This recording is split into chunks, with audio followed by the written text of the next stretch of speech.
What is going on, FA Nation? John Impemba here with the Fantasy Alarm MLB DFS Playbook Preview Show. We are looking at the 5-game main slate that is starting at 6:45 Eastern over on DraftKings here this evening. Riding solo for the short show here today.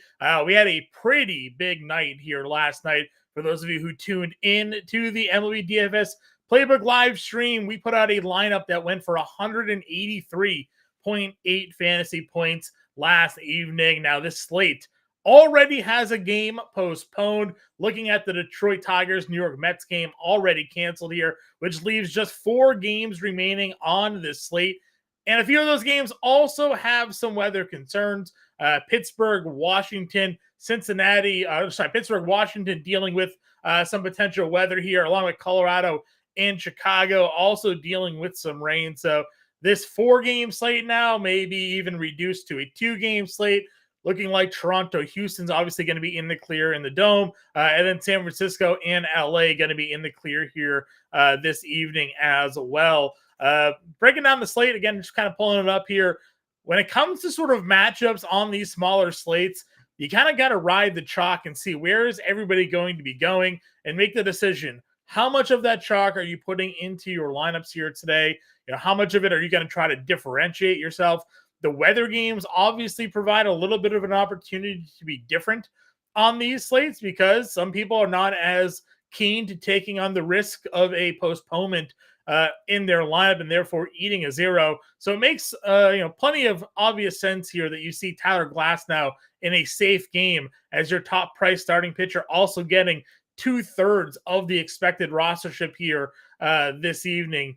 So getting a little bit of that chalk in your lineup while trying to look at spots to be different, I think will certainly be a way to go for today's main slate. Appreciate you all tuning in here for today. If you have any questions, feel free to throw them into the chat. And if you haven't done so already, hit the like button on that. Helps us really grow up the channel. It's a free way to support what we're doing here today. And we also, again, have our Fantasy Alarm deal going on right now. Go to fantasyalarm.com/win. Scan the QR code there on the screen. Right now, our annual subscription package is 40% off the month-to-month price. That's right. You save 40% on the monthly cost by signing up for a year and going all pro with us. That gets you access to all of our all-pro content. That's the MLB DFS content, the NBA DFS, NHL, PGA, MMA, NASCAR. And since it's the annual subscription, that means the NFL DFS content is included as well, along with all of the draft guides for both NFL and MLB included in that package as well for the all-pro subscription. So make sure you check that out here today. Taking a look at Vegas, again, some of these games in totals, knowing the weather that's going to have an impact here on this slate.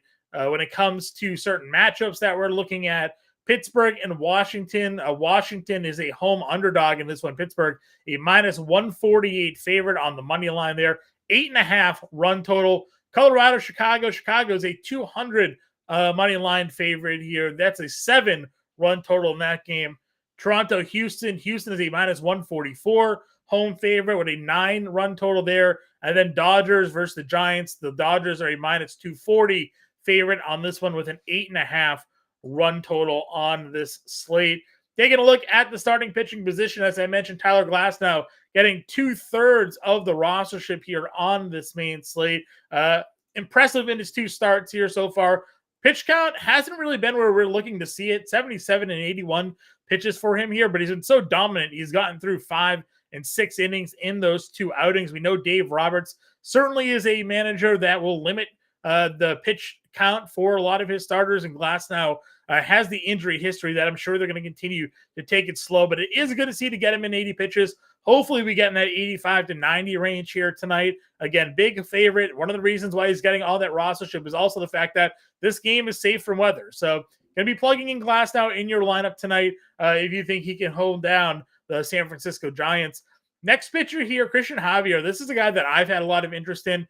Javier came into camp around 15, 20 pounds lighter, he said. One of those best shape of their life candidates. Strikeout numbers were good on opening day against the Yankees. Held them to 6 shutout innings, 4 hits allowed there.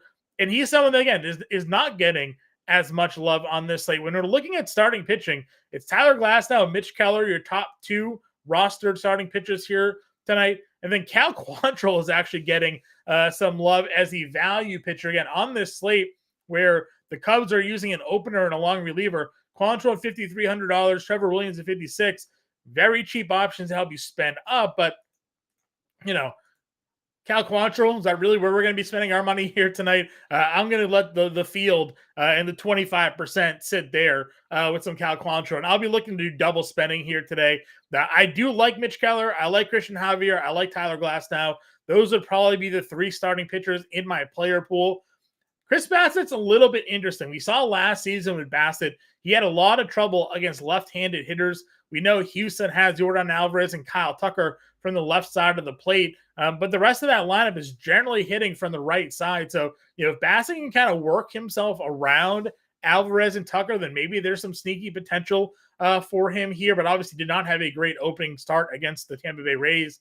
5 innings, 4 earned allowed in that start here on the road in Houston. Again, probably not the greatest of matchups for him. I guess we'll have to see what comes of the Houston Astros starting lineup this evening. But that's kind of your general outlook on the starting pitching position. Again, my player pool tonight, give me Glasnow, Javier, and Keller in this matchup for just the 4-game main slate. At the catcher position, again, we don't have all the starting lineups out. We do have a couple of options we could go to. Obviously, we know the Dodgers, they have a lot of guys that hit lefties pretty well. Even though we've been high on Kyle Harrison coming into the season, this is obviously a tough spot for him here. So if W.D. Smith is in the lineup and you feel like spending up, certainly an option for you there. One thing I've noticed on this slate here is we don't have our general lefty-righty splits that are our go-to guys.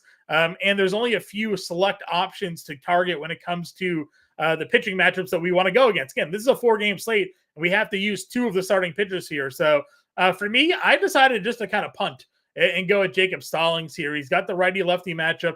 He's only $2,200. I don't actually care if he gets a 0, truthfully. I'm looking to just save the money and spend up on some of the higher-priced bats on this main slate here. He's coming off of a 2-for-3 game in his last outing. Gets the lefty-righty matchup. Again, I don't have any real expectations for Stallings here other than the fact that he is starting and he's $2,200 and it's going to allow me to double spend up at pitching. Like I said, I'm just plugging in Glasnow and Javier. I'm going to punt down here at Jacob Stallings. That's going to give me $4,100 a play for the remainder of my lineup. And there's certainly going to be some more value options for us. When we move to first base, again, we have these lefty-lefty matchups for Ohtani and Freeman. Is that something we're going to look to attack here against Kyle Harrison? You have Cody Bellinger against Cal Quantrill. 25% of the field is plugging Cal Quantrill in their lineup.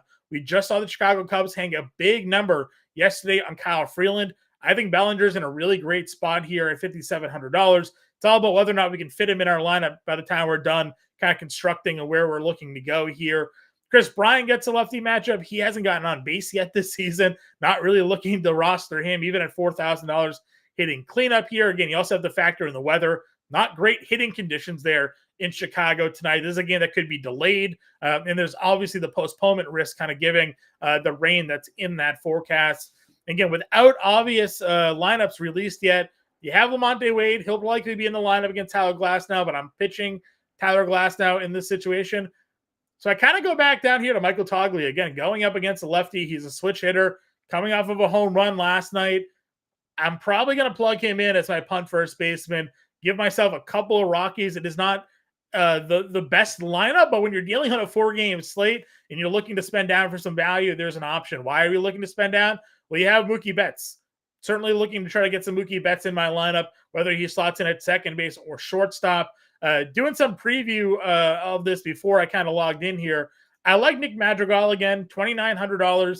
I'm okay targeting the Rockies pitching situation.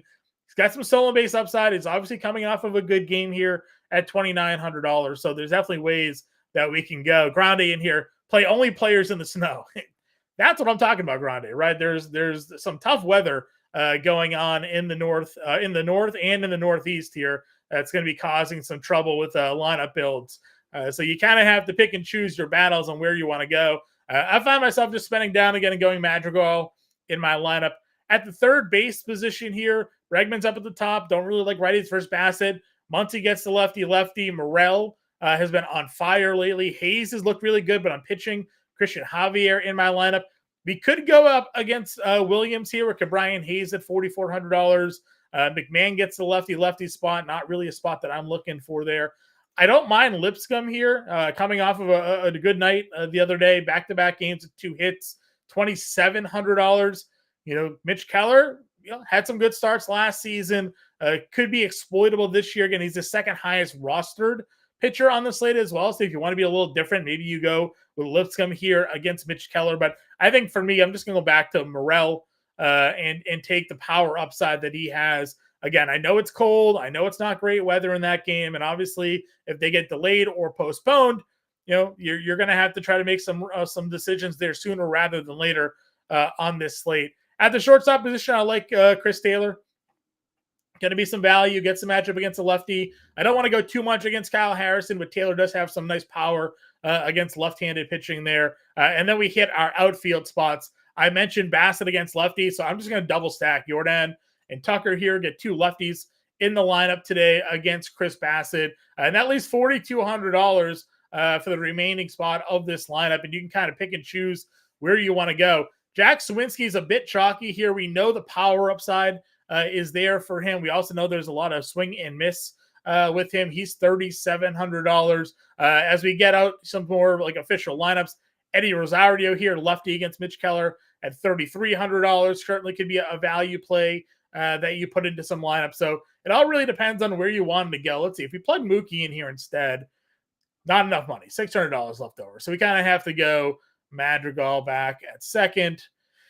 4,200 in the outfield. Let's see. What do we want to do here? What is Teoscar's? Teoscar's 5K. That's kind of hard to get to as well. What do you think, Grande? What do you think we should go with our? Do we eat the chalk with Sawinski here? That's probably it's Tauchman. Is Tauchman going to play today? He might against Cal Quantrill here. Maybe we'll just eat the chalk. Right now in current rostership, Jack Sawinski is the 4th highest rostered player on the slate. It's him and Rowdy Tellez. A lot of people are liking Pittsburgh tonight, going up against Williams. Again, that's a game though that has a good chance of being delayed. So there's a lot of risk on this slate here. Mark says more Rockies. I mean, listen, there's not a lot of options for this 4 games on this main slate, with 2 of those games dealing with some weather. But want to get an example lineup out for all of you here and kind of give a quick breakdown of what we're looking at since we don't have a playbook for the main slate tonight. If you have any more questions, you know where to find us in the Discord. You go to fansarm.com, check out our All-Pro package, get a subscription there, and get in our premium Discord to ask some lineup questions. But again, for me, I'm going Glasnow, Javier, Stallings, Taglia, Madrigal, Morel, Taylor, Alvarez, Tucker, and Sawinski as my lineup for today. Again, quick show, everybody. We'll be back tomorrow. 3-game slate then, and then a full slate on Friday. If you have any questions until then, get us on Twitter, get us in the Discord. NBA DFS shows up at 5 o'clock. Make sure you tune in to that. We'll catch you later.